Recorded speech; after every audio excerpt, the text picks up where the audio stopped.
Hi, everybody. Welcome to Shouldntacome. This is a very special episode. So exciting. This is an episode without Yanni. She's not here. It's just me and Casey today. Where did she go? She's been taken on the wind.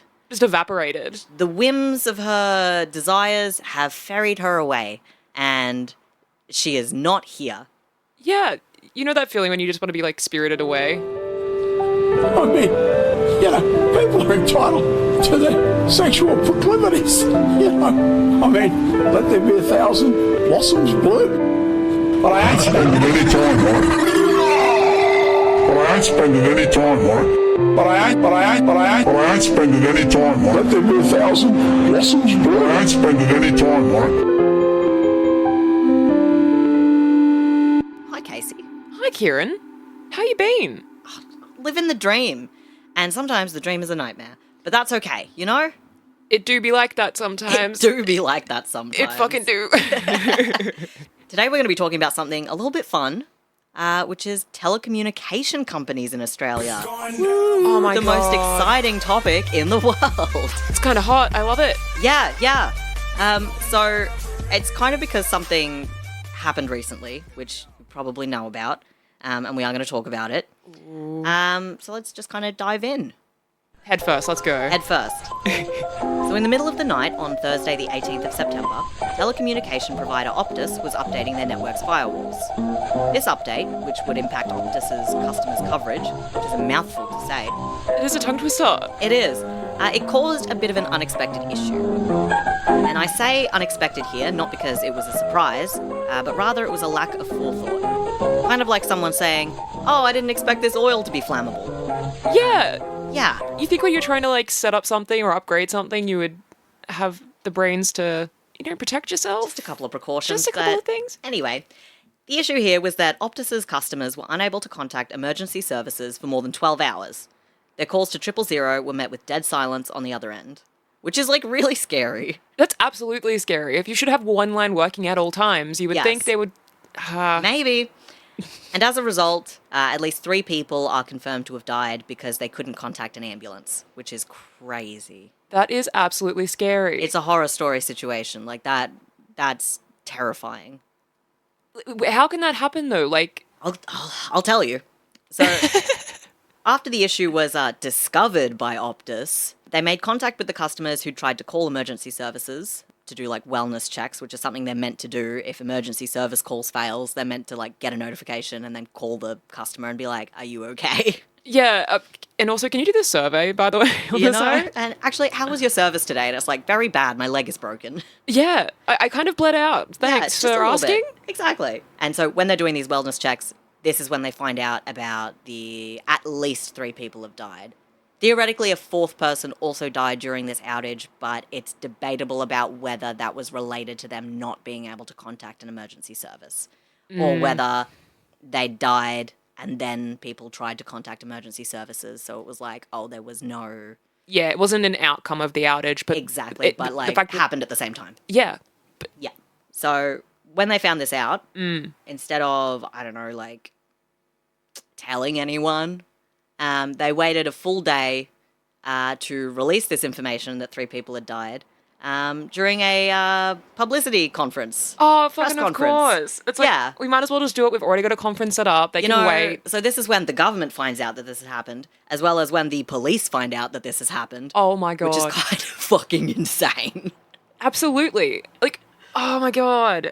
I just want to see, like, the face of the person that was doing the press conference. It's probably just some, like, schmuck that's, like, a con man smile. That's just like, so, whoopsies. Uh-oh.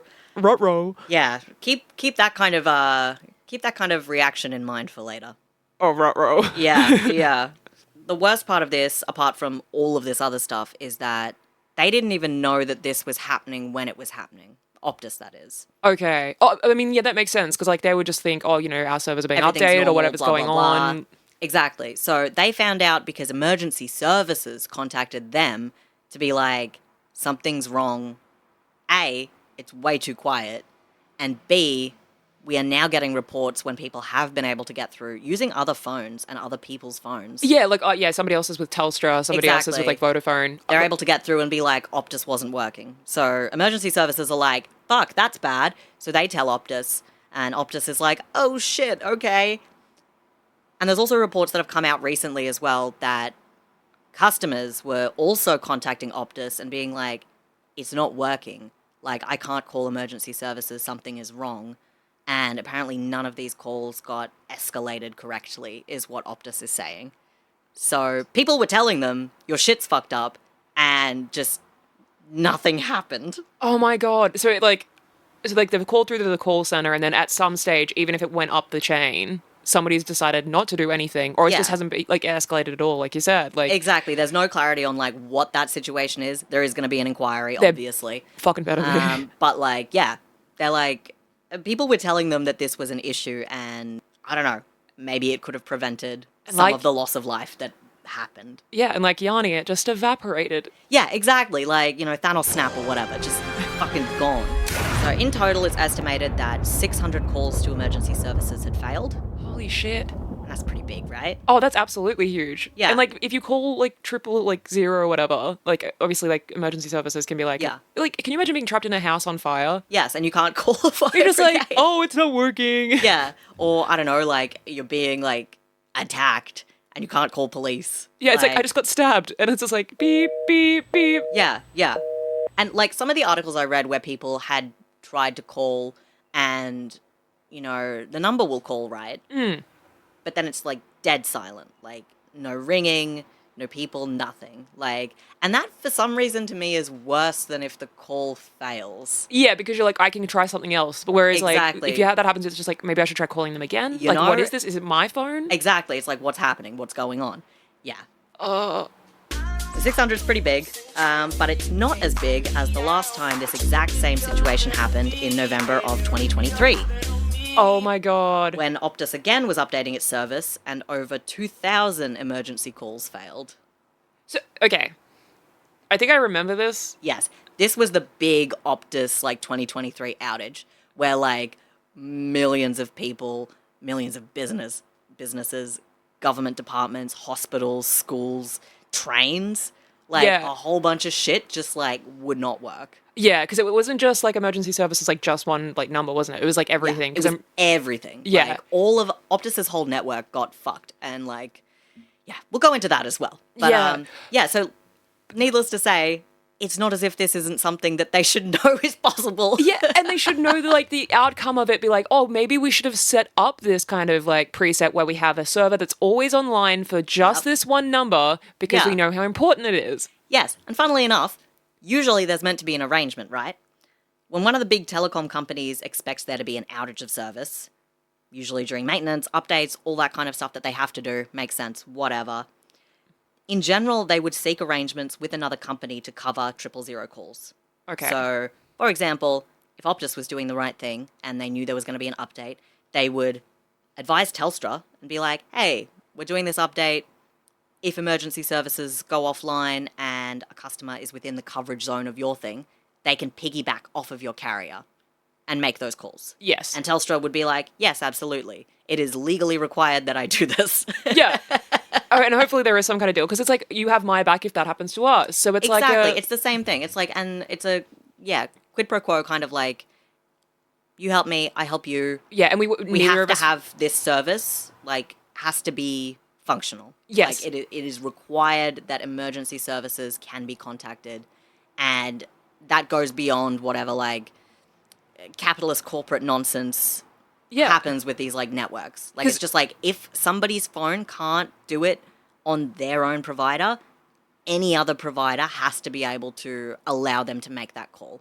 And it's why on your phone when you get, out of service, right, and it's got emergency calls only, it's because you're out of service for your provider, but there are other providers in that area who do have service, and so you can make an emergency call using them, basically. See, that makes so much sense, because it's also you don't want to be, as a company, liable. Yes. But you also, the other companies, like I said, that have each other's backs, because, they don't want to be liable for anything. Yeah. Because it's something that happens. You don't want 3 people to die on your watch. Exactly. Maybe a 4th. This is going to get worse, isn't it? It's a little, look, it's not ideal. Clearly, Optus didn't make any of these arrangements, right? They did jack shit. I guess because they thought it wouldn't be an issue, which, stupid. Absolutely. And given the history of telco fuck-ups from the big three, that being Telstra, Optus, and Vodafone, I don't really think it's a very good excuse to be like, oh, we didn't think that anything would go wrong. And it's like, that's too bad. You also have had previous, like, 2 big years ago, you events? had this exact, like, worse problem, and you didn't think that something like this would happen again? Are you serious? Yeah, it's like they treat, like, breaches of, like, your information bigger than the idea of people losing their lives. It's just nuts. And we are going to talk about, like, the worst bungles in, like, telco stuff for these big three. I've found some fun ones that we can go over. Oh, I'm delighted. But before we do that, I want to have a bit of a look at how all of this, like, telecommunication stuff started. And this is the part where I say a massive thank you to Yanni for providing the research on this, like, history of telecommunication in Australia. The stats queen. She's a legend and a goddess made human. And I appreciate the research so much. So let's dive in. This will probably sound like Yanni because much of it is just written in her voice. Oh my god. Maybe that's what happened to her. She ascended and became a saint. Exactly. Saint Yanni. Saint of podcasts. Do, do, do. All right, so we are back in the 1800s, and my God, Australia is so fucking big. Before electricity, the main way we transfer messages to each other across distances is by having a series of towers and people waving around on top of them. And this is called semaphoric messaging. Now I'm going to show you what semaphoric messaging looks like. Oh my god. Yeah. Casey, what are we looking at? Okay, like, so it's like two men sitting on like a huge tower, and then like upon that tower, the thing that they're controlling is like, I don't know, like a, let's just say 12-foot rod with 3 giant rulers attached. Yeah, and they kind of like, what they do is they are up there and they pull different levers and such so that they make different shapes. And those shapes then correlate to like letters or like words and stuff like that. So it's like, you know, when like pilots have like flags and they're doing like their little like flag dances and like on Navy ships and stuff. It's that kind of visual communication style. It is, like, it's so perfect that somebody thought of this, and it's like, we can do anything with 3 sticks. So let's make a huge bunch of 3 sticks. Exactly. And create a new language. We can make so many fucking shapes out of this. So many fucking shapes. Gorgeous shapes. Exactly. And this style of messaging, so it comes over to Australia from Europe. Understandably, many things did. Unfortunately, many things did. And it works a lot better in Europe because they have, like, hills and mountains and, like, a varying landscape that allows you to have, like, large vantage points. So you can kind of see, like, you know, if there's a town in a valley and you've got one of these on either side, you can basically, like, cross-communicate across that town without having to go through it or anything, right? Yeah, exactly. And you don't have to make them too tall because, yeah. Exactly. Australia is much flatter. So this becomes, and much bigger. So it becomes, like, a lot more of an issue because you can't just, like, see that far. Yeah. And anything, like, structure-wise will just get in the way of you being able to see it because there's, like, less of a variation in the actual countryside. Yeah, even, like, when buildings weren't that big back then. It's like, yeah, imagine, like, in Sydney. Exactly. Like, it's still something that's going to interfere with that kind of messaging, right? Yeah, you'd need one, like, every kilometre. Exactly. Oh, exactly. dear. And there were, like, a couple of these, like, optical telegraph things in Sydney, actually. And this is around 1827. But electricity is the thing that stops all of this from happening, right? Okay. Electricity kills the semaphore star or whatever. Because the telegraph poles and everything set up with all of the wiring. Yes. So once we'd harnessed, like, mini lightning, it became way cooler and more practical to transmit electrical impulses rather than having dudes standing and, like, you know, operating a physical machine, right? Absolutely. It would also be much, much faster. Yes. Go further distances. You don't need a line of sight, which is crazy. It means you can actually, like, send messages rather than just kind of, like, peering out and being, like, observing a message, you know? What does the 3 rulers mean? It's like, fuck, I can't tell. Can you accidentally wrote, like, the wrong letter and just start swearing with this shit by mistake? Exactly, and they're just like, what is that? What is he saying? I think he said fart. Fuck. Are you sure? God, he's still writing. Oh, he's saying fuck. Oh, he's saying fuck. All right, got it. Yeah, that makes sense. Yeah, exactly. So the telegraph, which is what has our little electrical impulses, was first invented in the 1810s, and it sends signals down a wire using electricity. Obviously, the British Empire, and Yanni has written, forward-seeing, innovative behemoth that they are, was ready to basically use this because they have a lot of disparate colonies all over, like, the world in a lot of locations. And obviously semaphoric messaging isn't going to fucking work, Yeah. you know? Originally, like, they are like, telegraphs of any kind are wholly unnecessary. But, you know, that doesn't last very long because obviously they're incredibly effective. And like most very slow-moving beasts, you know, they eventually come around. It just takes a minute. Yeah.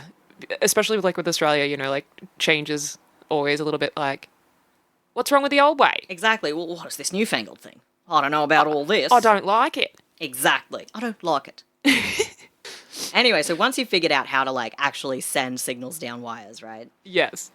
Basically, you're only limited by the quality of, like, your cables and your technology. Because you know how to do it, you just want to make it better. Yeah. Well, I mean, like, back in the day, I hate it. So, like, let's just say, again, Sydney as an example. So, by telegraphs, it was connected to its own self. It wasn't really connected to any other city quite yet. Correct, yes. Yeah. So, it had the ability to an extent. At what stage do you think, like, they started, like, connecting towns? Well, It's okay. It's okay. look, it's the mid-1800s. Yeah, I was going to say, they probably still send mail carts and shit. Exactly. Like, there's still, like, posters still. So sorry to everyone who likes post and mail. Big boy post over here. Oh, it's ageless. Rough. It's rough. The telegraph can never beat post. So there's a whole bunch of, like, technical shit about improving this technology and blah, blah, blah. But it's not super interesting. Just know that it happened. And one example is the Poggendorf-Schweiger multiplicator. It's... Look at this. To describe this, it's really difficult. So it's like... It looks like it's made out of brass. Yeah. Yeah. And it's like this square that has a bunch of, like, wire, like, twined around it. Yes. And then it has two bits coming out into some kind of, like, light bulb looking thing. It's definitely got like a connector. Yeah. And then it's on, like, a post that's, like, got, like, a podium bottom, like a trophy almost. But I'm just like, does it make noise? Or no, the arrows point to different directions. Yes. And that's the letters and whatever Yes. communication. Exactly that. So it's another form of the ruler thing. Exactly. But using electricity.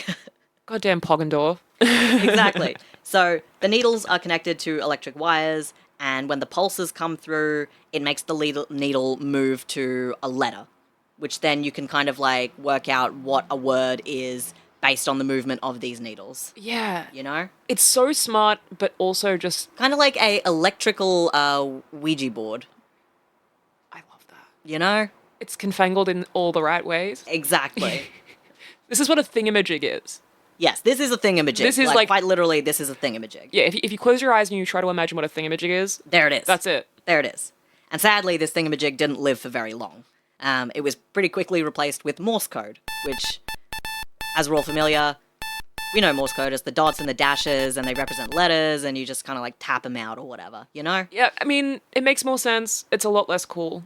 Exactly. And basically, it has fewer moving parts while doing the exact same thing, which is just like, I'm sending an electrical impulse that represents a letter, and then that is how we communicate letter by letter across distances. Yeah, and it'd be, like, a lot faster to actually read it out rather than this one and be like, Yes. is that a H? Exactly. And doesn't involve, like, all of this shit. Where it's like, and there's moving dials, and there's, like, all of this shit. You know, it makes it a lot easier, and basically, like, yeah, replaces it. Yanni has included for us the first message sent via Morse code, like, in history. It's an American message. Fuck you. Which, well, I mean, I'd like you to read this one out. Okay. Are you serious? Yes. Okay.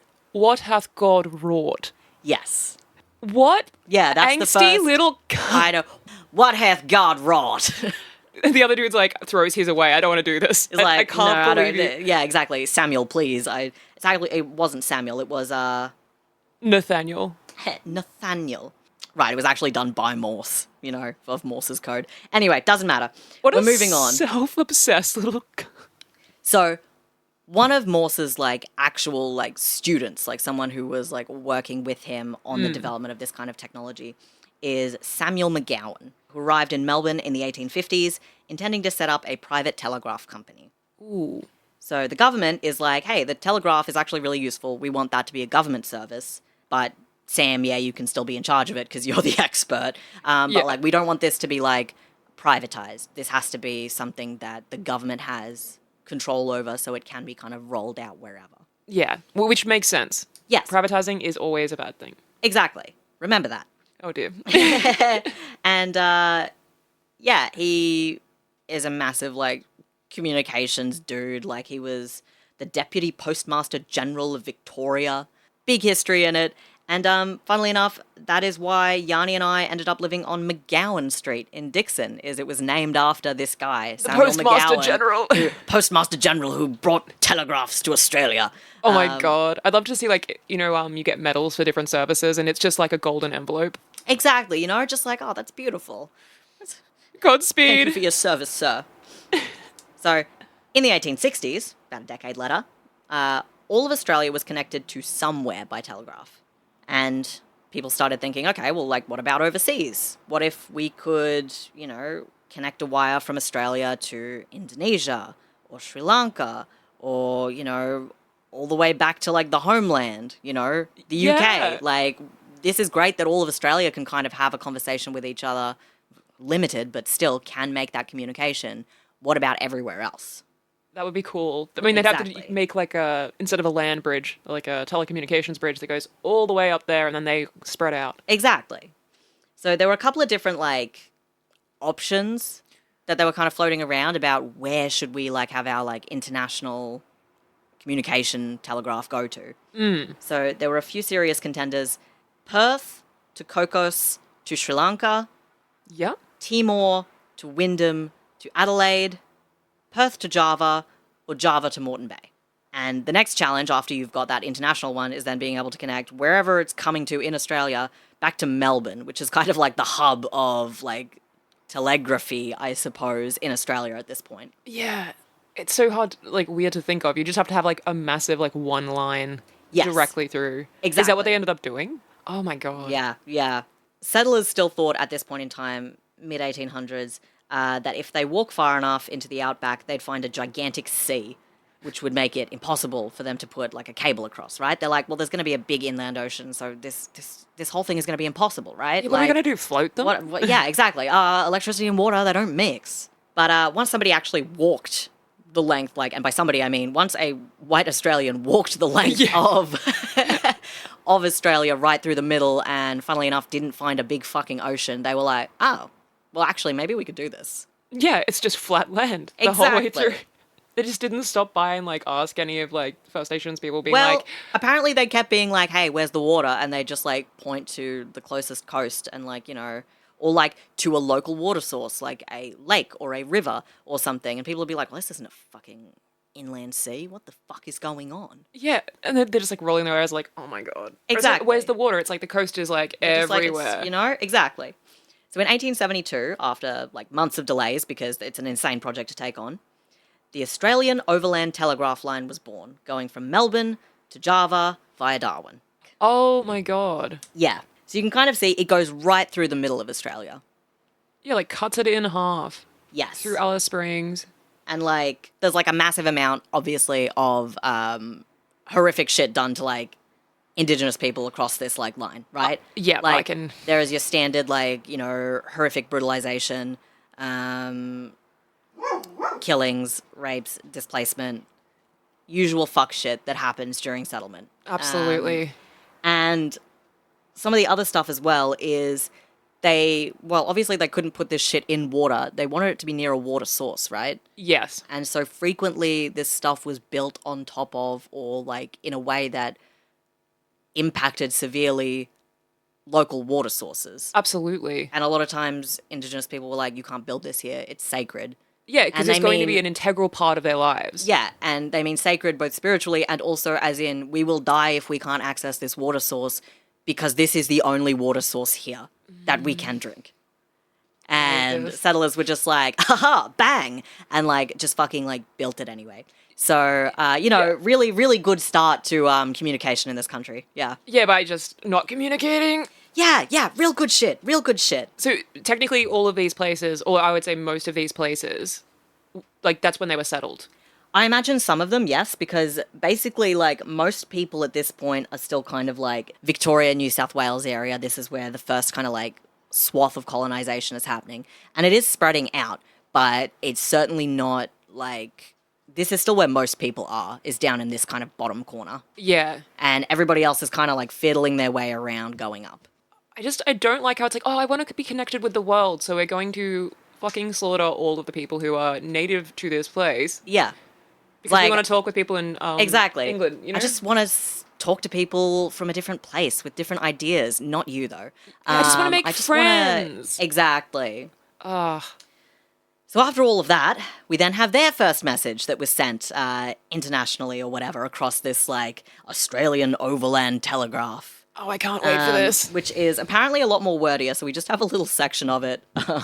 We have this day, within 2 years, completed a line of communications 2,000 miles long through the very centre of Australia, until a few years ago, a terra incognita believed to be a desert. Plus.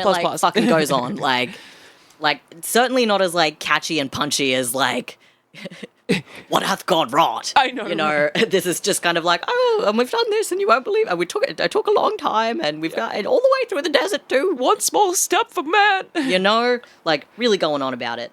So I love if the person on the other end just, like, stops it. Like, this is so wordy, I don't want to listen. Like, yeah, they just kind of, like, unplug it and they're like, success! We did it!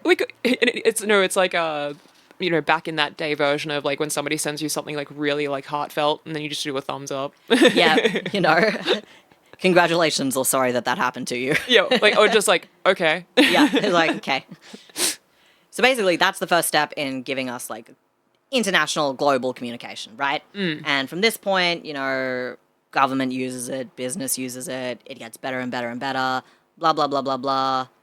A bunch of technical stuff, but this kind of idea of being able to communicate both within Australia to other Australians and outside of Australia to other people is like, that's just going to get better and better. Yeah, absolutely. They can finesse it, like, every time, every step. Exactly. So at first, all of this stuff is run by the Postmaster General's Department, and that's mainly like telegrams and shit. That's kind of the main communication. But by 1975, it's obvious that the phone and the post were very, very different. And we're going to be going in very different directions. Yes, I can. As we can say from modernity, I don't frequently receive letters. Yeah, it doesn't happen much anymore, like, at all. I think, like, the government sends you letters. Sometimes your insurance might. Exactly. Medical stuff sometimes. You know, and because they're so different, they need different rules as well, and they need different legislations because it's a totally different medium of communication. And it's at this point that the government is like, okay, we need to form a different body to be taking care of this. This can't be done by, like, the post guys, you know? Yeah. So they create Telecom Australia. And so here's an ad that Yanni's found for us from, like, the late 1970s, which is a very normal ad for a very normal phone. I can imagine.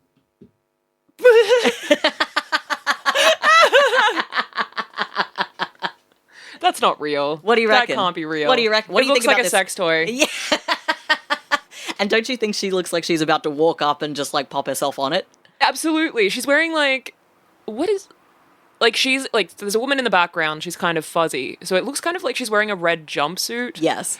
And she's walking up to this lipstick red, shiny, dildo-looking phone. Like, I don't even know what the bottom's about. You know, that's the part. You speak into the balls and you listen with the tip. So you just put the tip up to your ear. Yeah. You just fondle the balls a little bit. Exactly. Apparently it's got, like, the rotary for it is on the bottom. So you basically, like, you grasp the shaft to hold the tip to your ear. You speak into the balls and then you, like, fiddle with the taint. And that's kind of how you make a call. A man definitely invented this. Yeah. Do you want to have a look at some of these colors? They look pretty fun. So that's Carnival Red. Carnival Red. Yes, yes. And then you've got Mushroom. Mushroom is a baller color. It's like... Can you think of a more delicious color than mushroom? Absolutely not. I love mushrooms so much, but it's also like a weird beige with a little bit of, like, olive green in it. It's just a dreadful color. Yeah, it's truly, like, it kind of looks like a prison uniform color, like from Orange is the New Black. It does. It gives me, like, grandma smoking in the lounge room, like Yes. staining the beige. Like, yes, absolutely. like, That is like smoker's stain color. yeah, it's just Maybe that's why they did it. They were like, well, you're going to fuck up silver, grey, and ivory, so we might as well give you mushroom. yeah, because the rest of Fucking your lounge smokers. room already looks that color. Exactly. I definitely love it. I also love surf green. Surf green is a wild thing to call something. It is. Because why? Like, yeah, I want to know, like, what kind of surf do you have green is that kind. green? It's when they dropped all the iridium and stuff in. Exactly. And they were just like, such green waves. So, Telecom Australia, which is our government-founded, like, telecommunications thing, right? It becomes Telstra in 1993, which is like Telecom Australia, I imagine, like a merging of those words, Yeah. And lucky for us, the Howard government sold it off to the private sector starting in 1997. Thanks, Howard. Thank you so much.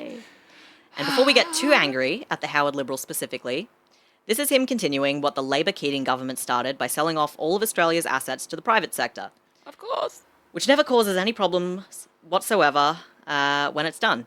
Absolutely not. Yeah. It's also not a loss in the long run monetarily for the government. Now, No, that'd be crazy. That would be and, totally crazy. Yeah, if this is such a, Liberals did this to us, Labor has never acted to correct this or to try and reclaim any of these assets. They're very happy with those being sold off. That's totally fine. yeah, like I can imagine that like it was like an unbiased decision. Like when it was made, it was like, oh my God, that's a great idea. Yeah, in fact, Gillard sold off all but 0.8% of the government's shares in 2011. So the government still had some shares in Telstra, but Minimally compared Not to what anymore. they had. Oh, Yeah. Far out. Everybody's Exactly. stupid. so around the time of the sell-off, there were more than 1.4 million shareholders. 1 in 6 voters in the Bennelong electorate were shareholders, which is kind of fucking bizarre. Why Benelong? I don't know. It's just And it's usually like superannuation and shit like that. Like they will also like become like investors through those kind of schemes where it's like, yeah, my super fund invests in this thing. I'm a shareholder. that makes sense. Yeah. So that local one is kind of like, oh, I fucking love telecom. Exactly. But the top 3 shareholders for Telstra, they're all American investment companies, including, say it with me, BlackRock. BlackRock. Yay! Very evil, very bad. I don't like it.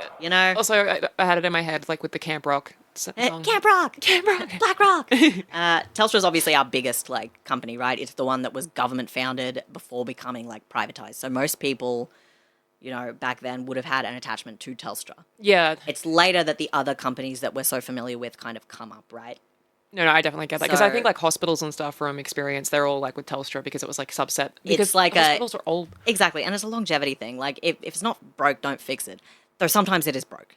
Oh, absolutely. I mean, like I still think there's like towns where Optus is like the bigger provider because Yeah. you don't have the towers set up. Exactly. So, speaking of Optus, Oh, yay. it also started as a government-run satellite company called OzSat. A great name, I'm sure. I was sat on that phone, the You telecom know, man. whoa. So this is in 1981. Government still owns Telstra, but they're like, lines and wires and shit don't feel as easy or as cost effective as being able to have a satellite to transmit that stuff, especially to rural and remote areas where doing the wire is...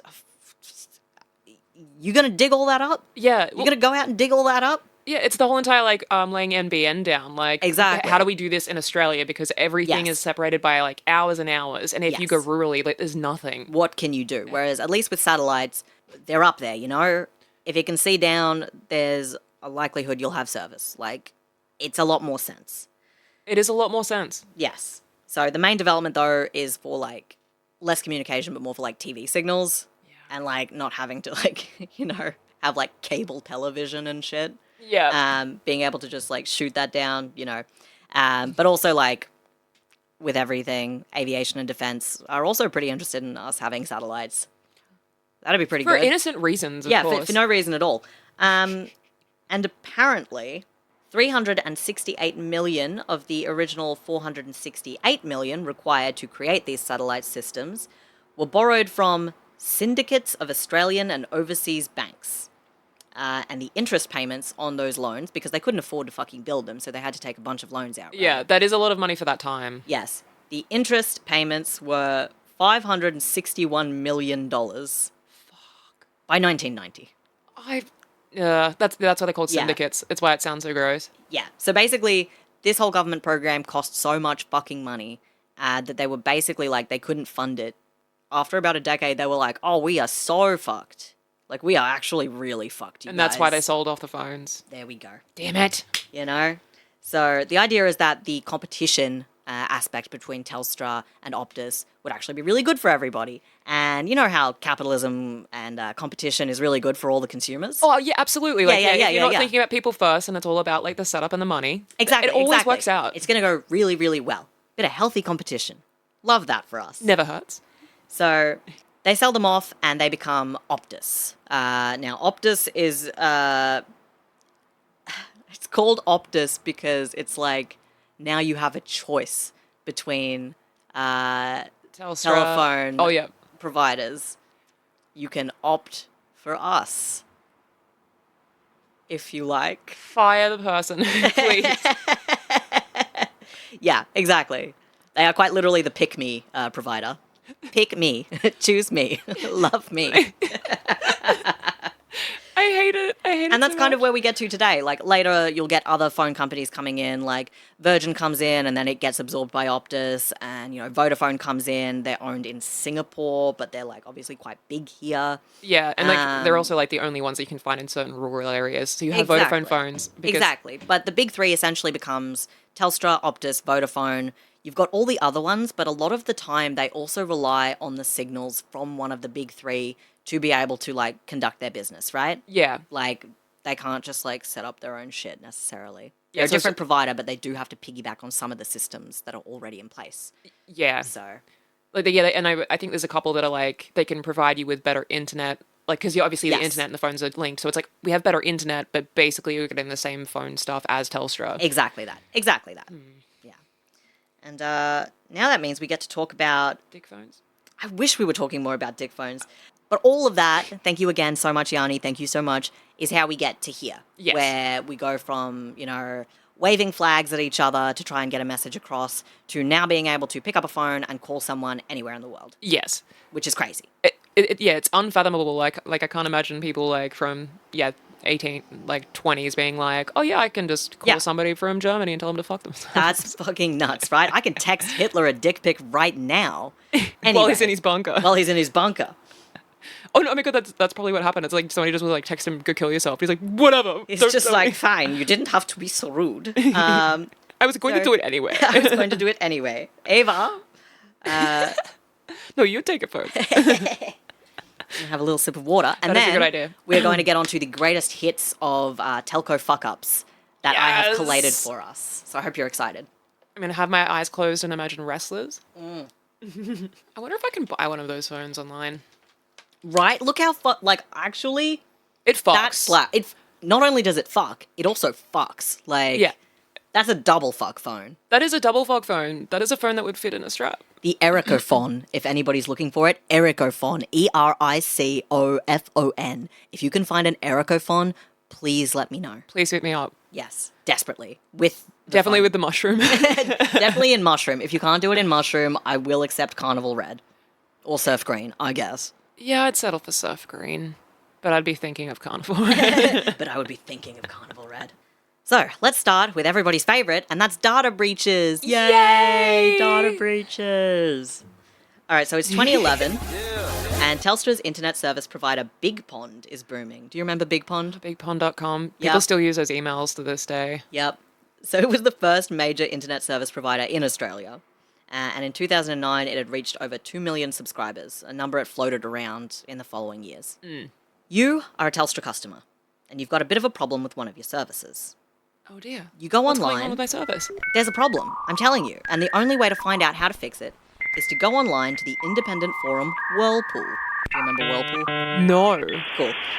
It's an unofficial website where Australian consumers can discuss issues with their internet service providers, or those services, with the community to resolve those issues. Now, it's called Whirlpool because it was created as a response to Big Pond.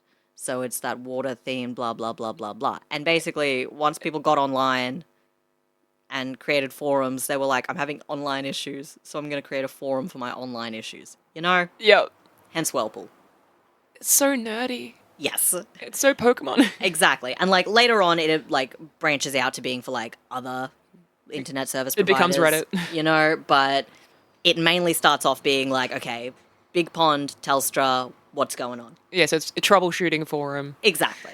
Anyway, you can't find the solution to your problem in the forums, which sucks. Oh dear. What? But someone suggests you try contacting Telstra directly. Okay. And you're like, okay, sure. I'll give it a try. Given that you're on this forum and you're already on the internet, you decide to do a search for a phone number that you can call. Easier than getting out the yellow pages, right? Oh, absolutely. Yeah. One of your results is something weird. It's a link to a Telstra page titled Telstra Bundles Request Search. You open it up and accidentally uncover a gigantic problem. Oh dear, what's the problem? Okay, so we can stop being you now. Yeah. We'll be ourselves again. All right. This webpage that this absolutely random person found on Telstra's website, on their website, contained the personal information of over 700,000 Telstra customers, including full names, account numbers, services they signed up for, usernames, passwords, interactions with Telstra staff, and credit card details. Like absolutely everything. Like everything. And the page was fully searchable. So that meant it wasn't just like a dump of data, it was like an actual database on there. You could look up someone's name and see all of that information for them. Oh my god, I wonder Yeah. if a couple of stalkers and shit found that and You some people know? died from that one. You know? So it's a pretty massive like data security breach, right? Yeah, and to be so open, it's not like somebody Yes. just fishing for it, it's like... No, like somebody accidentally tried to find like a customer service number and found it. And we're just kind of like, oh, should probably Well- tell someone about this. Jinky. Yeah, jinkies. Jinkies to the max. So it's a huge amount of people impacted, right? Like 700,000 people at the time was over a third of all Big Pond customers. Oh my god. Like that's a fucking huge league. Yeah. Yeah, so how the fuck does a third of all of their customers' information end up publicly available online? Yeah, like, because you would think that would be an internal server, like, accessible thing, and somebody's just made they used websites as their servers or some shit. Like, how does that happen? Yeah, well, actually, it's by being really bad at website security. The original message on this website, like, it's got Telstra, bundles, research, search, blah. And then underneath it says, information entered into or derived from this web form is customer data and confidential information and must not be used for any other purpose than to review the status of a customer's bundle order. And it was a page that was meant to be accessible only to Telstra staff. Like, this was very Yeah. much like a back-end, like, this is where you go when you need to look up a customer, right? Yeah, and it gives you the confidentiality clause down the bottom, because you've already properly signed a confidentiality agreement. But Exactly. the normal people who can access it have not signed shit. Exactly. And instead of putting this information behind, like, a security system or, like, anything to protect the or data... an internalized server like you should. Yeah, they just put it under a hidden URL. Which, in the age of Google meant that you could absolutely search for it and find it on the Telstra website. You just couldn't, like, navigate to it from the Telstra website. Yeah, but So it's like, oh, it's hidden. Yeah, but They you can't ask, find it. right? You ask anybody who's like done the old Tumblr pages, Yes. like where you had to like format it, or like MySpace. Yes. They could hack that no time at all. Easily. Absolutely. It was probably like And it's not even a hack. You literally just have to search for it, and Google's dash like, you mean this customer one? data. Bang, Yeah, in. and it's like, oh, perfect, found it. So, how did our intrepid Whirlpool soldier find this page? Well, it's because this was also written on the page. If the customer is not satisfied with the information provided, please transfer the customer to 1-800-008-851. This number is not to be provided to the customer under any circumstances. What? And it's like these search terms like customer, number, and like a number that Google was just like, you mean this? Yeah, And you better not call it. You can't call it. and this guy was just like, huh, interesting. I'm going to use the number. I wonder what Yeah, happens. so like that's how he found it, was basically because they have like this sentence on there. It hit all of his keywords, and it's not a private fucking web page or an internal server. This is something on their website. When Google's gone through being like, let me find some results for you, they're like, this? Do you mean this one? The Yeah. guy opens it because he's like, what the fuck do you mean this one? And then he sees like a third of all Big Pond like customers' information. He's like, oh, Yeah. oopies, oopsie doopsie whoopsie. Like, I can just imagine, like, this dude is, like, chilling. It's a Sunday morning, has a coffee. You know? Doesn't expect to have anything big happen that day. It's just a rest know? day. oh shit, that's like a lot of information. Oh shit, that's a number I'm not supposed to, like, what are you supposed to do with that? Like, you just turn your computer off and walk away, like... You just look at it and you go like, fuck, that's not good. Anyway, ooh. It's like, is this my problem? I'm going for a I'm jog. having an existential crisis on a Sunday. Yeah. So, understandably, when people found out about this, they were really, really pissed off. Because it's, insane, and it seems like Telstra didn't give a shit about anybody's privacy or data security, that they just fucking put that shit up there. Yeah. Like, no security whatsoever. Yeah, like, and it's just there. It's a huge company too. Like, yes. So many people must have noticed that and just been like, oh, she'll be right. And again, this is like 2009. Like, come on now. Yeah, you already know the dangers behind data being accessible. Yes. Anyway, so after the initial report that this was all public, Telstra removed the page and force reset about 60,000 customers' passwords. I don't know why they didn't do everybody's, but apparently 60,000 of them got theirs. Exactly. An IT security staff member at Telstra, Scott McIntyre, described the leak as one little oops, and that the whole situation had been a wonderful learning experience for the company. God, we should have just got a soundboard with oops on there, because I feel like we've been doing it the whole damn episode. Whoopsies. I made a whoopsie. It was just one little oops. It was just one little oops. And like, we'll learn. We'll do better. Exactly. We will do better. Next time. So they were obviously investigated by the Australian Communication and Media Authority, that's ACMA. And wouldn't you believe it, they were found in breach of their privacy requirements. Uh-oh, how did this happen? Not a whoopsie. So they were given recommendations and a time frame in which they had to, like, implement them, blah, blah, blah, blah, blah. And in terms of fines and penalties, can you guess what they got? None. Yeah, that's right, yeah. Oh my God! Fucking nothing. They didn't get any fines. I hate this. Yeah. And hopefully this, barely slap on a wrist punishment is enough to kind of deter them from anything like this again in the future.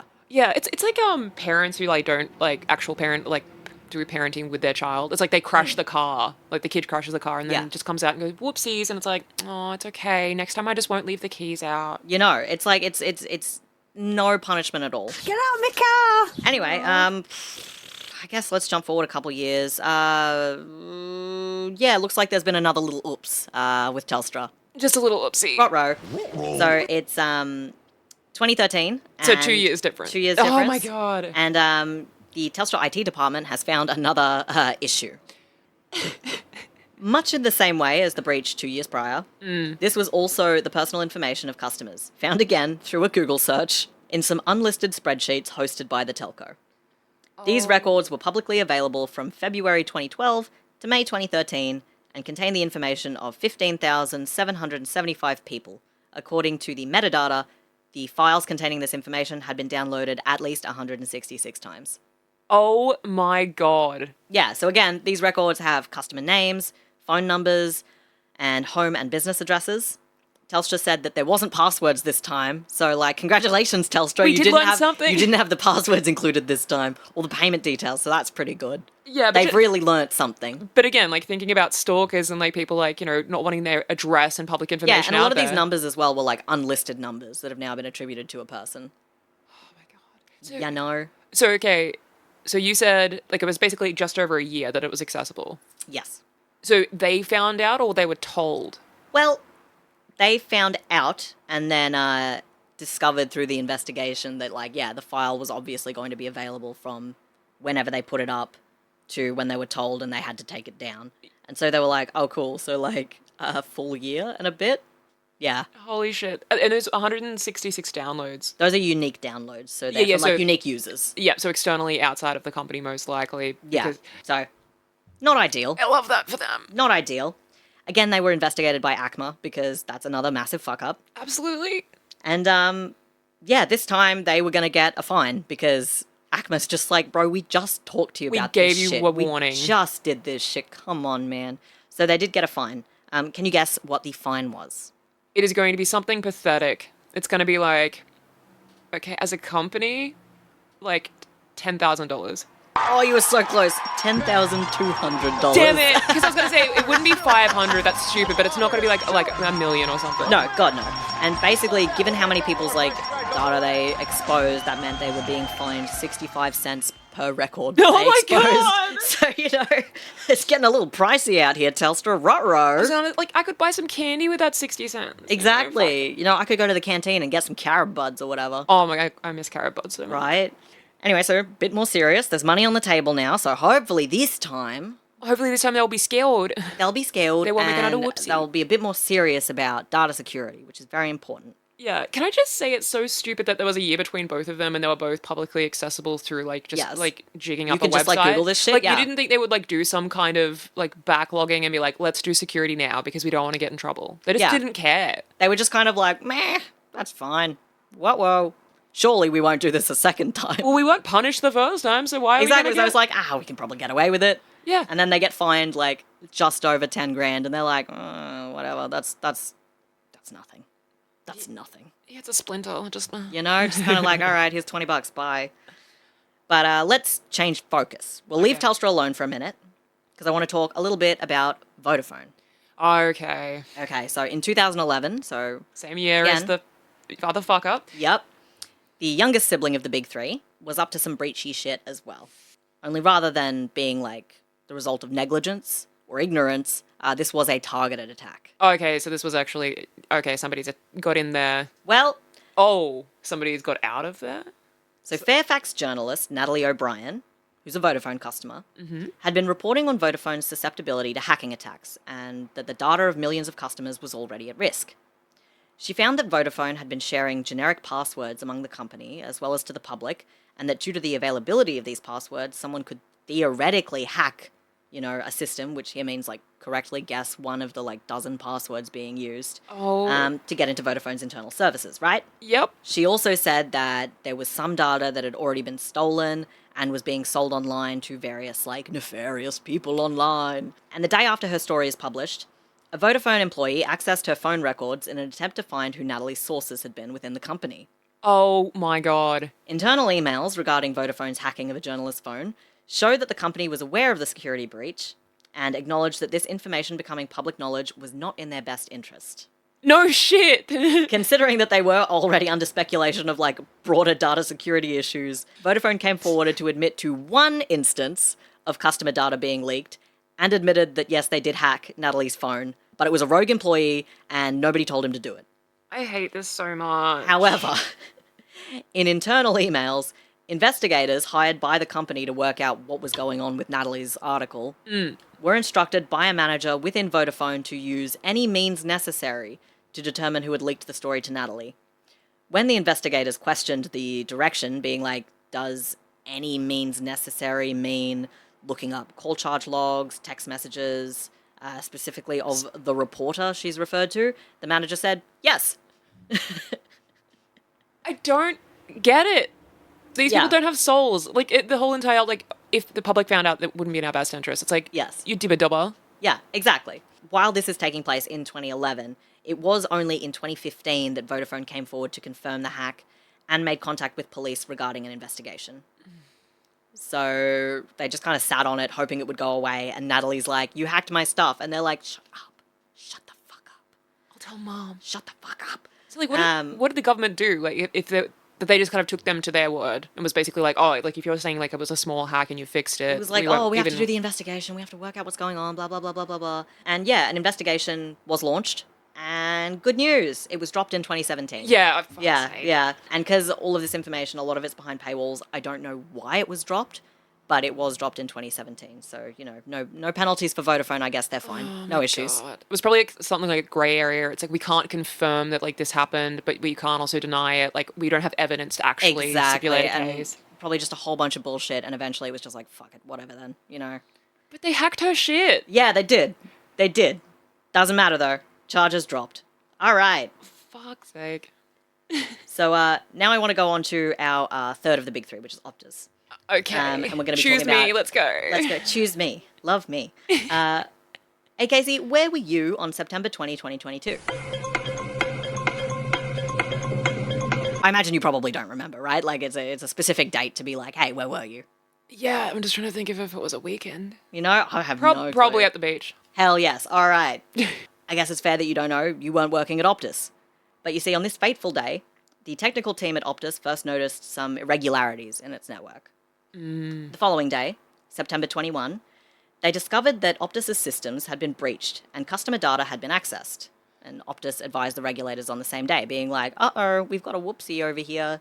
So the day after that, on the 22nd of September, Optus publicly announces that their systems had been hacked, and they were unaware of what the hackers might have accessed or stolen.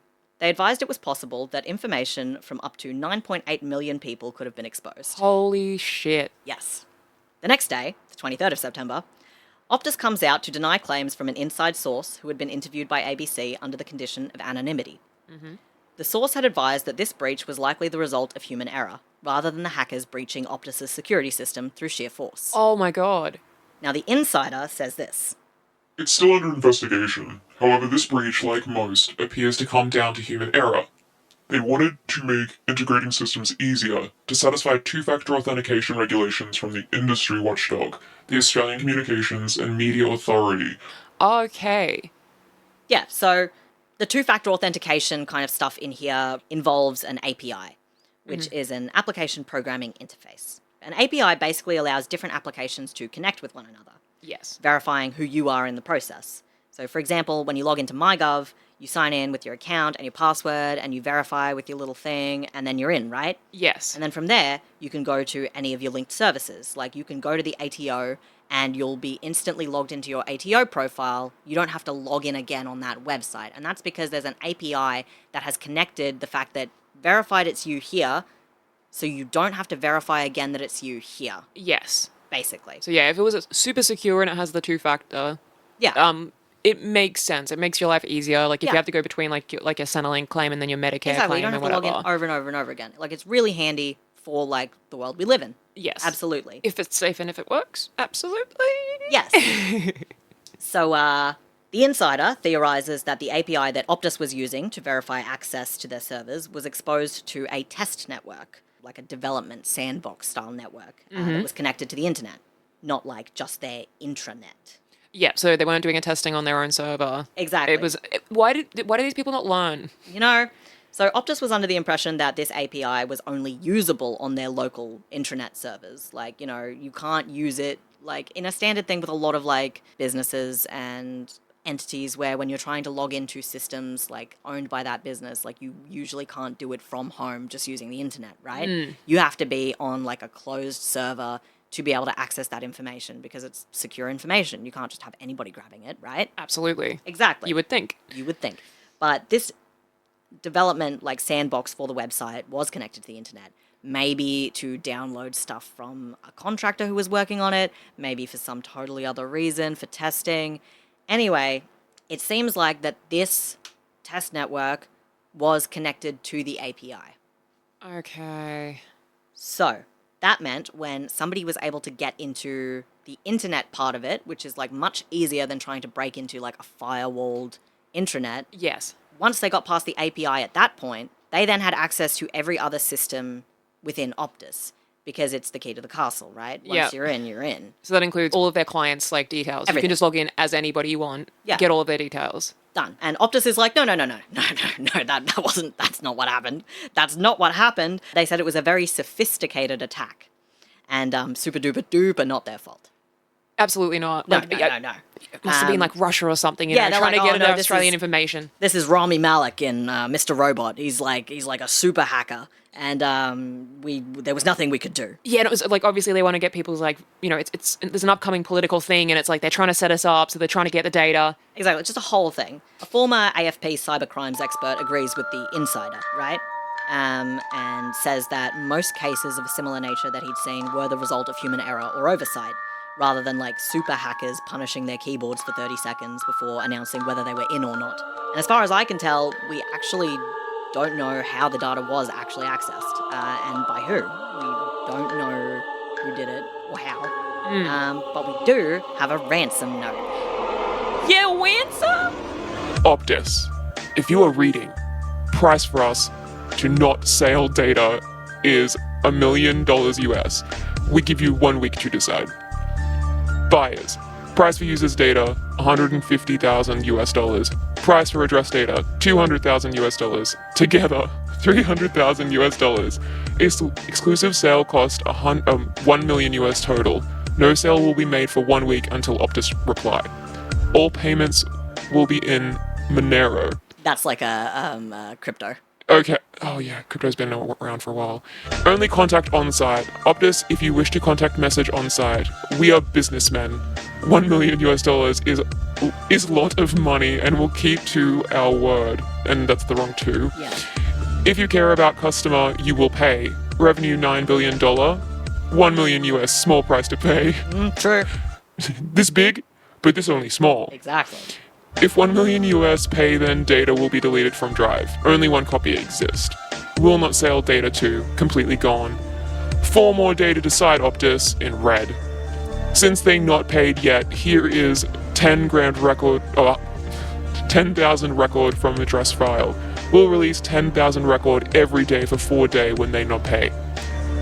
It sounds like a child. Yeah, it's like really ham-fisted, and I don't know whether it's like done by someone young or by someone with English as a second language or just like somebody who's just like bashed this out and been like, nah, fuck it, good enough. Optus does not take this seriously.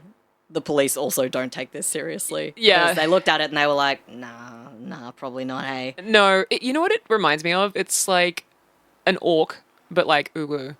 Yes. Small price to pay. Yes, exactly. Only 10 grand. Only 10 grand.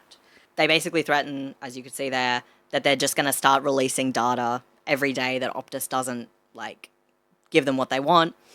At the end of the week that they've given them, they'll just, like, start selling stuff to whoever wants to pay for it. You know, it seems kind of like, ooh, that's not good, but the ransomer deleted this post after a few hours and followed it up with an apology, saying that it was a mistake to scrape the data and that there was too much attention on the hack for them to safely sell the information.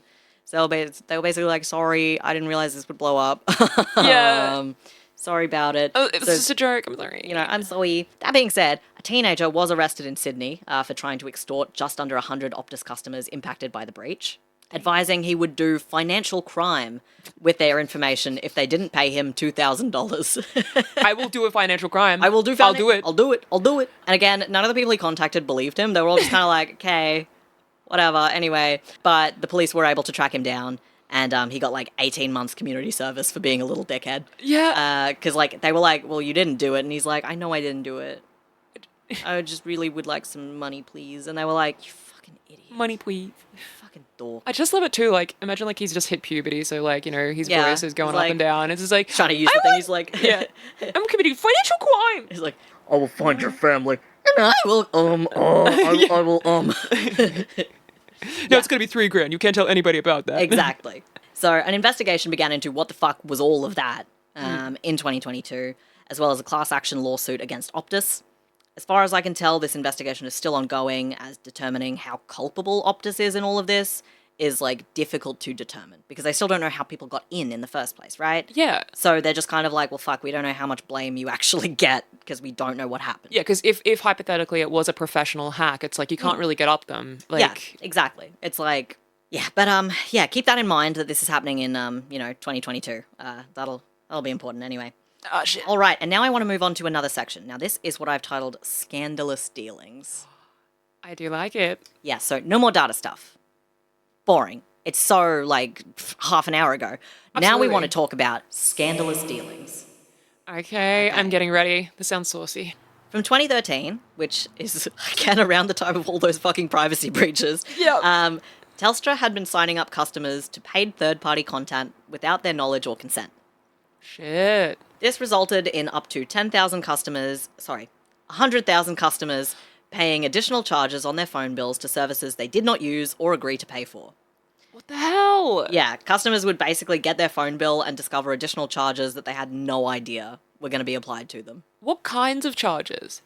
Well, some of them were like subscription-based charges. Some of them were like extra charges for applications that they were told were free or for content that they were told was free to access. And then like when they got their bill, Telstra was just like, you had to pay for that.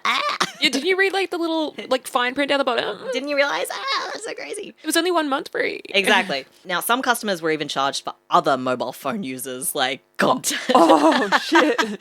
Yeah, and wildly enough, from 2013 through to 2016, customers who had been given a recycled phone number, so one that had been like used by somebody else and then they got rid of it, so it was given to a new person, they were charged for content purchased by the original owner of the phone number. Yeah, so like the subscriptions that they had, they're still getting Yeah, it, we're still or getting. the ringtone subscription. Exactly, like shit like that, you know?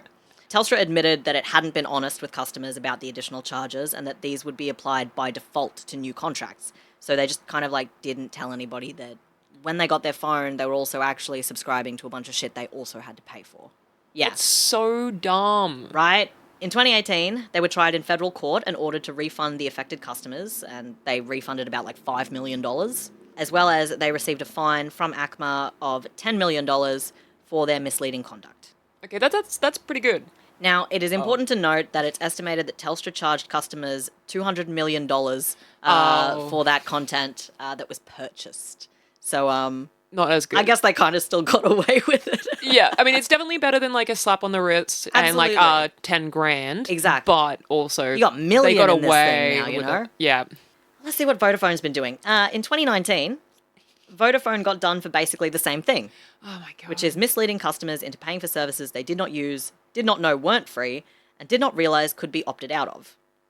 Again, this one's investigated by the ACCC, and the chair, Rod Sims, described the following. Through this service, thousands of Vodafone customers ended up being charged for content that they did not want or need and were completely unaware that they had purchased. Yeah. So he also later warns other businesses that money made by misleading customers will need to be repaid. How much did they get back? That one's hard to say because Oh. Vodafone escaped without a fine. I think this is one of their first like fuck-ups like that. Oh, okay, so that was their slap on the wrist. That exactly. was, yeah. But they were required to do full refunds for all the customers, which they did. So Okay. that appears to have been like reasonably settled. Yeah, so they were like, they're probably like, you know, behind closed doors being like, we understand the fuck up now, we'll pay it back if we don't have to get any penalties. Exactly. And they're probably looking at their record compared to like our other two friends and been like, you know what? You're just like... You could be yeah, doing worse. you're You the- could actually be doing a lot worse. You're like the little sibling, like you're still Exactly. like, you know, like, you've hey, got your floaty wings on. Kids make mistakes. Yeah, That was your training wheels. it's all right, buddy. You can take those off now, okay? You'll do better next It's like, time. I promise. I really promise. Speaking of the other sibling, the middle sibling, Optus, they, again, in 2018, 2019, were also done for signing up customers to paid services that they were unaware of. All three of them were doing this at the same time. Roughly 240,000 Optus customers had been wrongfully charged for services they were unaware of. Holy shit. And once again, Rod Sims of the ACCC. In many cases, Optus customers have no idea that they were buying anything, and certainly did not need or want the content for which they were being charged. Optus failed to take appropriate action, choosing instead to continue to charge customers and collect commissions on these sales even after numerous complaints. Yes. So slimy. I know. So basically, they got the same kind of punishment as Telstra. So they were fined $10 million, and they issued around like $8 million in refunds. That being said, it's estimated that Optus charged customers like $195 million for content they purchased. So again, basically the same as Telstra. Like they paid a fine, they did a refund, they still made money at the end of the day. Yeah, like, they still got to didn't keep lose the majority of that. Exactly that. And this is a little addendum for scandalous dealings, and it is about Optus again. And this is in 2018. Oh, Optus. So in 2018, a job ad for a position at a store in Sydney's Neutral Bay was widely criticised for being racist. The ad, which I can't find like the actual full Seek ad for it because it was published on Seek. Oh, okay. But I do have the screen grab of the short version, and it looks like this. Okay, so we're looking at, normal Seek, old style advertisement for a job, casual, retail consultant, Neutral Bay. Yes. Retail and consumer products, retail assistants. You'll notice this first dot point. Preferred, candidates who are Anglo-Saxon and live near to Neutral Bay. Yes, yeah. So that one really stuck with people. They were like, "You can't do that. That's racial discrimination." That is, I didn't even know they could do that. Yeah, they're not allowed to.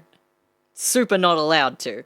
There was a lot of public outrage, understandably, straight. and Optus was immediately in damage control to fix this.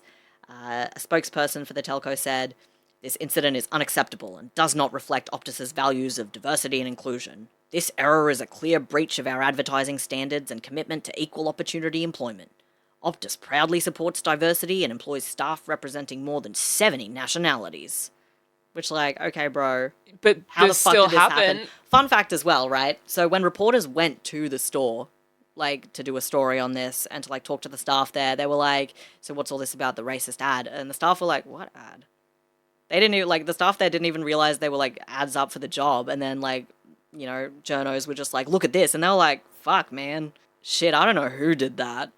They were all like, fuck, that's not good. And, like, a bunch of customers were like, I'll never go to Neutral Bay again. I'm leaving Optus forever. Whether they did that or not, I don't know. Yeah. But Like, so, like, I mean, I think with, like, big things like Optus, like JB Hi-Fi and stuff, it's normally the manager at the store that has Exactly. the control of the Seek bit and then just uses it through whatever, like, program they do, so it links to the Exactly. Optus website. exactly. So it's probably just some old dickhead called Tim in the back being an absolute racist. Exactly. Being like, I don't want any of these bloody Asians. That's it. And, you know, put that out. And then Optus was like, fuck. You can't, you've got to be subtle, Tim. Subtle. Yeah. And, like, so the only repercussions that Optus got for that was, like, reputational, basically. You know, they took the ad down. I don't know what happened to the employee that Put the did ad it. up. They were like, internal investigations, blah, blah, blah, blah, blah. But yeah. So that's a fun one to add in there. Yeah, That's, that that's, is definitely scandalous and not hot whatsoever. yeah. And while we're talking about racist shit, let's go back to Telstra. Okay, I'm not looking forward to this. So the ACCC investigated Telstra in 2021 for unconscionable conduct at 5 stores located in Arndale in South Australia, Broome in Western Australia, Casuarina, Palmerston and Alice Springs in the Northern Territory as they were engaging in exploitative sales practices between 2016 and 2018. Oh my god, how exploitative. Now, these exploitative practices boiled down to signing up vulnerable customers to plans and packages they did not understand and could not afford. The customers impacted were predominantly Indigenous Australians, Oh my god. and many had difficulties with literacy, spoke English as like a second, third, or fourth language, and did not have the financial capacity to keep up with payments. Yeah, that sounds intentional. Yes. In court, it was found that they manipulated credit assessments to sign up customers who would have normally failed Telstra's credit checks, signed customers up to multiple plans in one day, Oh my god. took advantage of customers' lack of understanding regarding terms and conditions, lied to customers about getting devices for free, sold extras that customers didn't want or implied that these extras would be free, and took advantage of a cultural propensity for Indigenous Australian people to express agreement as a means of avoiding conflict. And that's like quoted in the findings or whatever. Oh my god. Yeah, so customers' debts due to these practices ranged from $1,600 to $19,524 How much shit did they sign him for up phone bills. Yeah, like insane shit. Yeah, so like maybe like 4 plans and like they made the pay for the phone and all that shit. And like made it like, you know, like, oh, these are going to be the premium plans and blah, blah, blah, blah, blah. Yeah. So obviously, because this is like fucking sick and insane, Telstra was fined $50 million and had to offer remediation to all of the customers impacted. So they had to like just like forgive all of those debts, pay them back, blah, blah, blah, blah, blah. Because yeah, and pay for some therapy and shit. Like Yeah. you've got to do more than just like pay them back. Like, oh, right? That's insane. that made me sick. Don't worry about it. No, 'cause, Ciaran's- what's this? Oh, cool. Yeah, Optus is also practicing predatory sales tactics. Oh, Literally just a few days ago, Optus was charged by federal court for its high-pressure sales tactics. Over 400 people were pressured or misled into purchasing phones or contracts they couldn't afford, didn't want, or in some cases, couldn't even use. oh my god. According to court documents, Optus used undue pressure and influence, a failure to explain the terms and conditions of contracts, a failure to conduct coverage checks, a failure to conduct credit checks, mis-selling and overselling of accessories, identity verification failures, and inappropriate conduct in relation to debt collection. Sounds about right. Yeah. Ugh. So again, the customers impacted were likely to be unhoused, unemployed, didn't speak English as their first language, or had a mental disability. Many of the customers were Indigenous Australians living in regional and remote parts of the country. So, Optus, thankfully, was fined $100 million for this unethical behaviour, which is like double the Telstra fine. Good. And it is kind of crazy that this is happening now because of everything else that Optus has had going on in the last, like, 4 years. Yeah, they're blowing themselves up. Yeah. And I think that's probably why the fine is so large as well. I imagine they would have gotten away with the 50 that Telstra got like a couple of years ago, right? If they didn't have the 2023 outage and the 2025 outage. Yeah. Which, obviously at this point in time, nobody really likes Optus like that.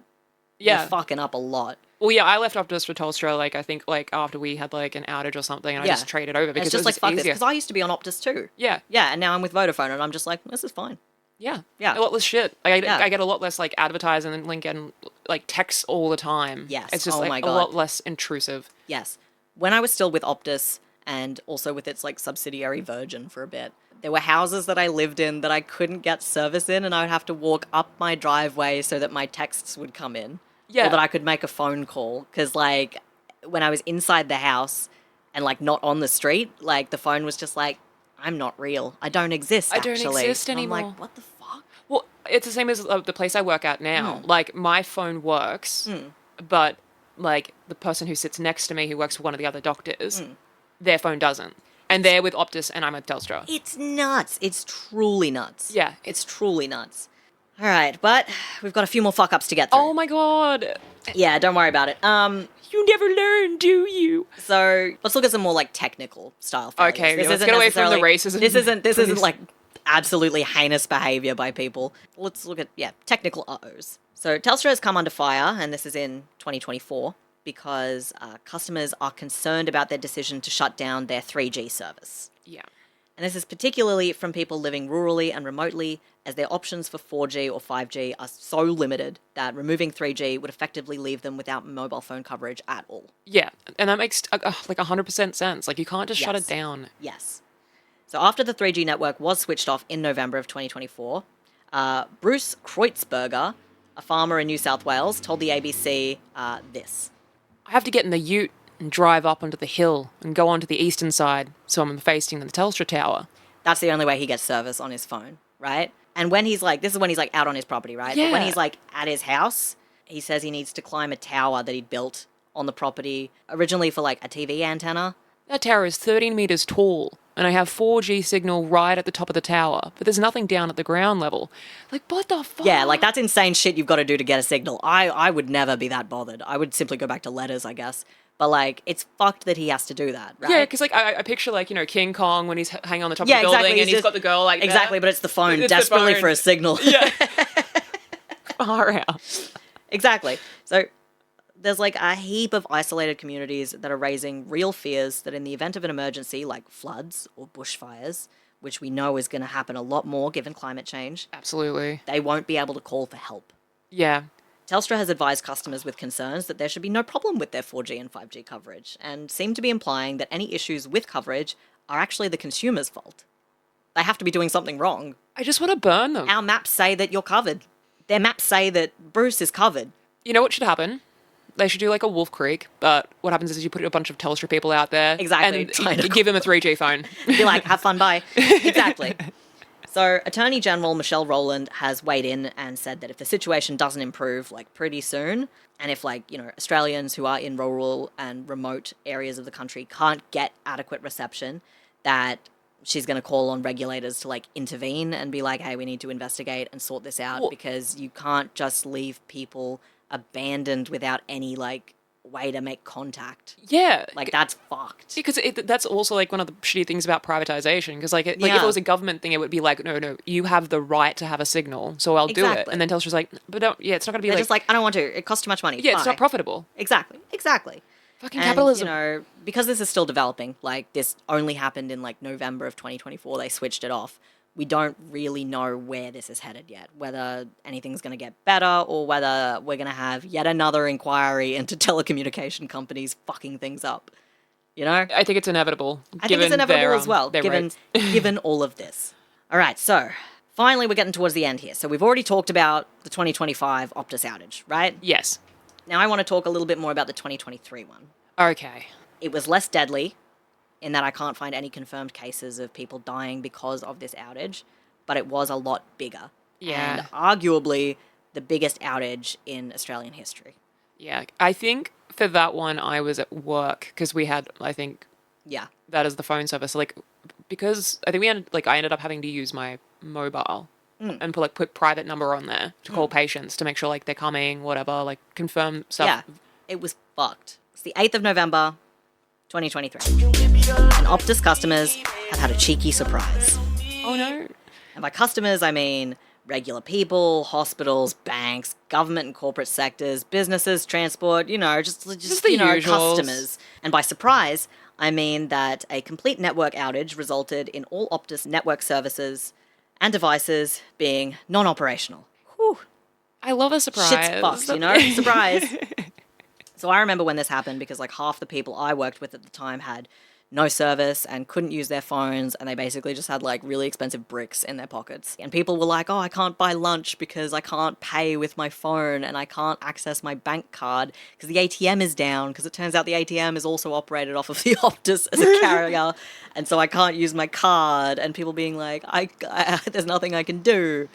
Yeah, and I imagine, absolutely, you had the same situation where you have to suddenly be like, fuck, pivot, what do I do when I can't use the communication and like network system that we all rely on? Yeah, and it's like it's subconscious by that point. So it's like, what do I do? Yeah, absolutely. Other than the obvious fuck up of individuals not being able to like talk to each other or like that kind of thing. FBOS systems were down. Trains were shut down. Emergency services were down. People couldn't like make contact.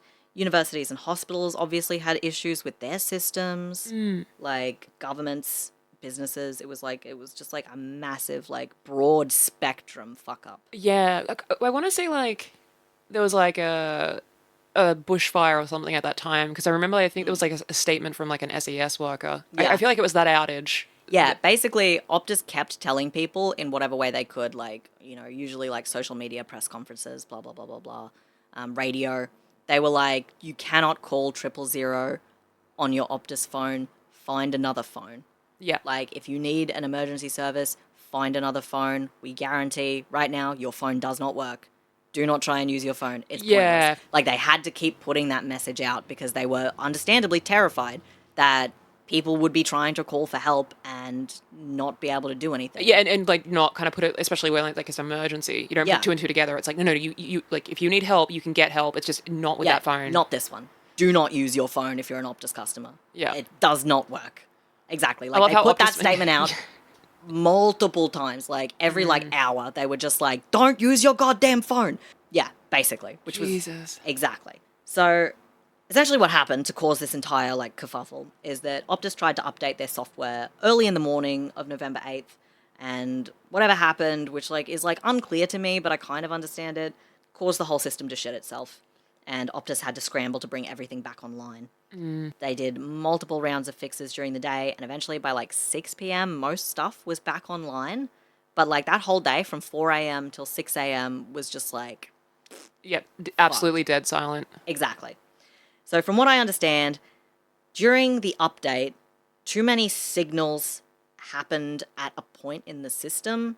When I was reading about it, it was this thing can take 3,000 signals, but it was accidentally taking 250,000 signals.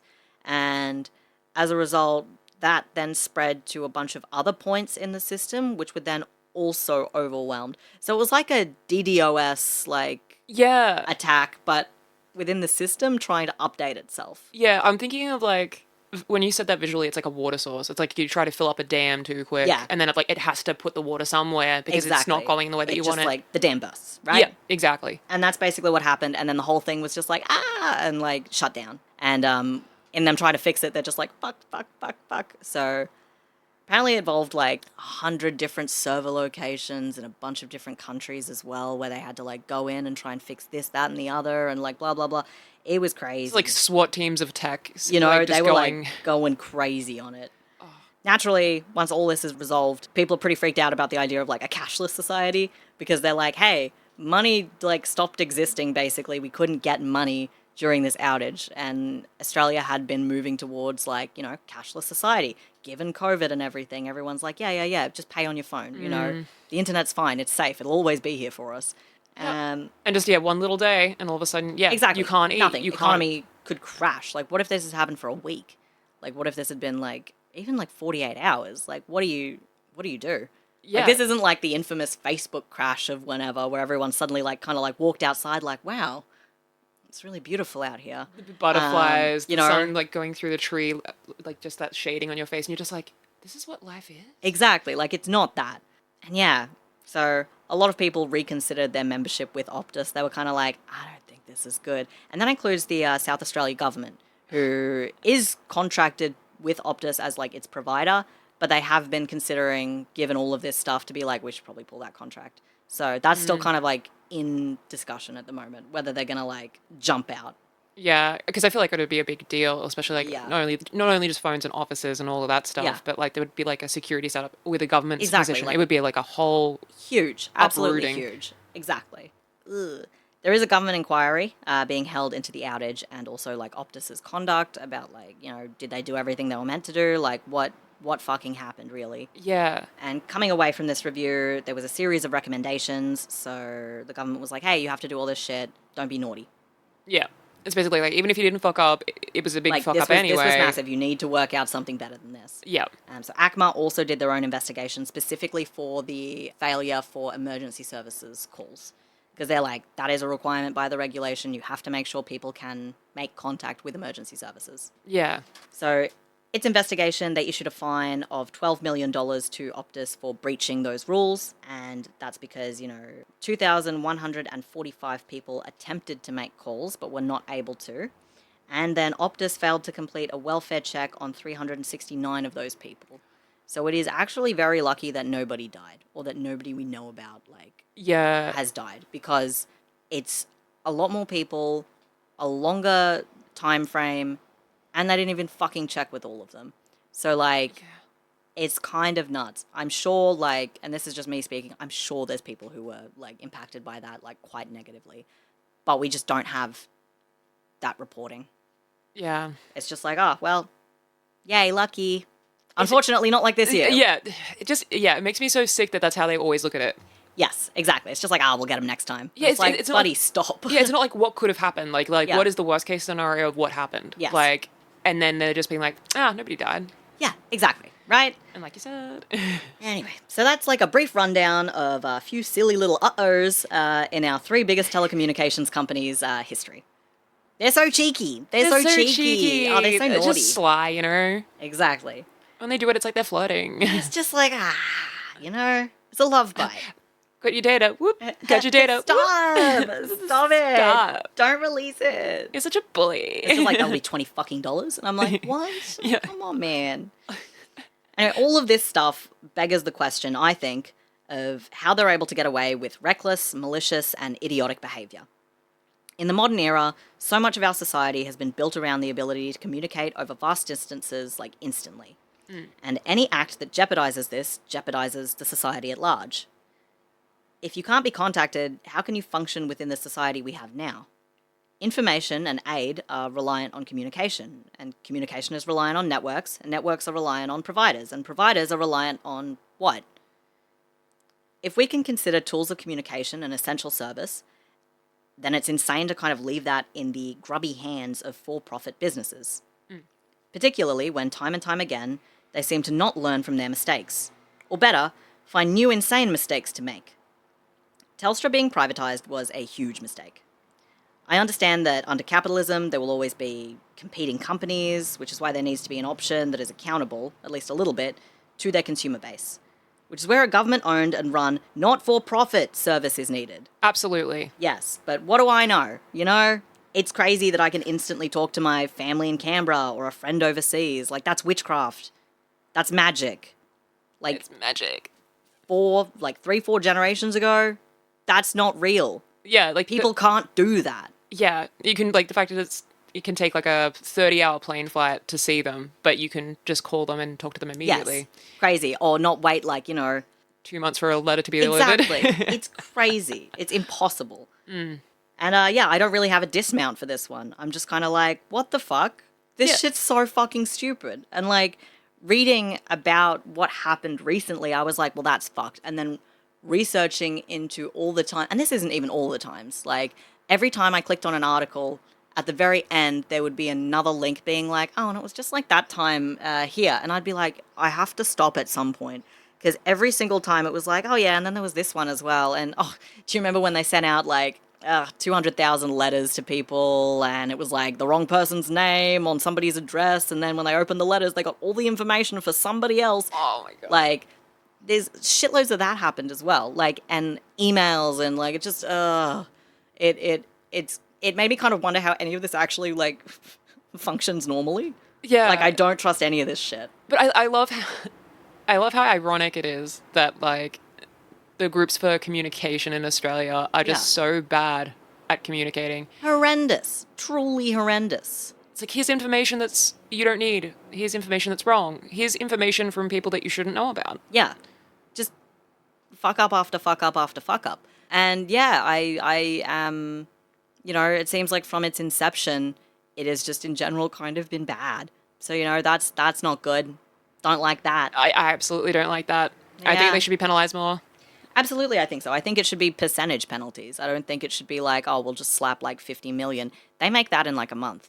Like, that shouldn't be, it should be like a fucking gross percentage of like what they make annually should be taken from them. Yeah.